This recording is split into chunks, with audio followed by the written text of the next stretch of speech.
Morning students. आज हिंदी कुमुदनी class 4th के अभ्यास 3rd से कंटिन्यू करेंगे। पिछली क्लास में आपने रोटी की आत्मकथा को सुनते हुए जाना। रोटी का उद्भव स्थान खेत है। उसका जो पालक होता है उसको पालने पोसने वाला किसान होता है। और इस रोटी की सारी कहानी किसान से ही संबंधित है। किस तरह से किसान खेत को तैयार करता है, बीजों को रोपता है और उसके बाद उसकी रखवाली करने के बाद बीज के उसके फसल के पकने का इंतज़ार करता है। फसल के पकने के बाद उस फसल से दानों को अलग करने की क्रिया भी सारी बातें होंगी, आपको बताई गई थी। तो चलिए हम शुरू करते हैं आज की क्लास। आगे से हम पिछली क्लास में यहाँ तक पढ़े थे कि गेहूँ उसके भूसे अलग अलग एक मशीन के द्वारा अलग कर लिए गए थे। रोटी ने अपनी कहानी आगे बढ़ाई।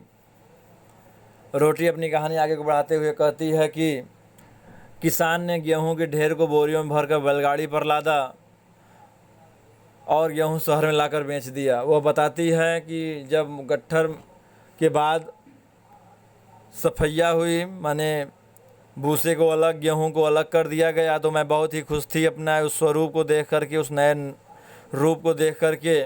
और कुछ दिनों के बाद किसान ने मुझे एक बोरी में भर करके उसके बाद बैलगाड़ी में लाद करके शहर पहुंचा दिया। मैं शहर में कई दिनों तक बाज़ार की चहल पहल को देखती रही और एक दुकान पर पड़ी रही। एक रोज़ तुम्हारे पिताजी आते हैं और मुझे रिक्शे पर लाद करके अपने घर ले आते हैं। मैं मन ही मन सोचती रहती थी, भगवान जाने कि अब मेरा क्या होगा।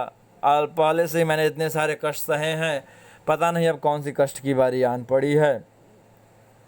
तुम्हारे पिताजी एक दिन ढेर सारे गेहूँों के साथ मुझे लाद कर कहीं ले गए। वहाँ बड़ा शोर हो रहा था। शोर एक मशीन के चलने का था। लोग उस मशीन को चक्की कह रहे थे।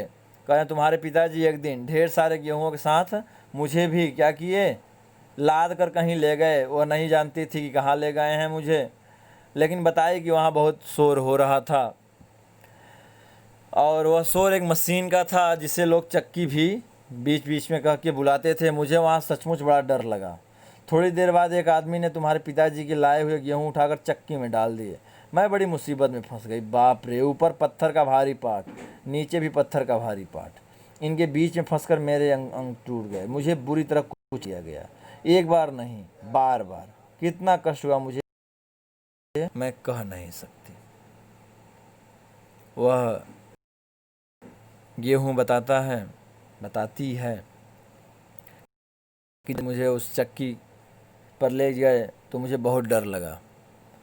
थोड़ी देर के बाद एक आदमी आता है और मुझे गेहूँ समेत उस चक्की में डाल देता है। लेकिन जैसे ही उसने मुझे चक्की में डाला, मेरी मुसीबत बढ़ गई और मैं घबरा गई। घबरा कर मेरे मुंह से निकल गया, हे भगवान, ऊपर भी पत्थर के इतने भारी पाट हैं, चट्टान है, और नीचे भी पत्थर के इतने भारी चट्टान हैं। अगर मैं इनके बीच आ गए तो मेरा तो पूरा टूट जाएगा, मुझे बुरी तरह कुचल दिया जाएगा। और एक बार नहीं, बार बार। मैं कुछ भी नहीं कह सकती थी।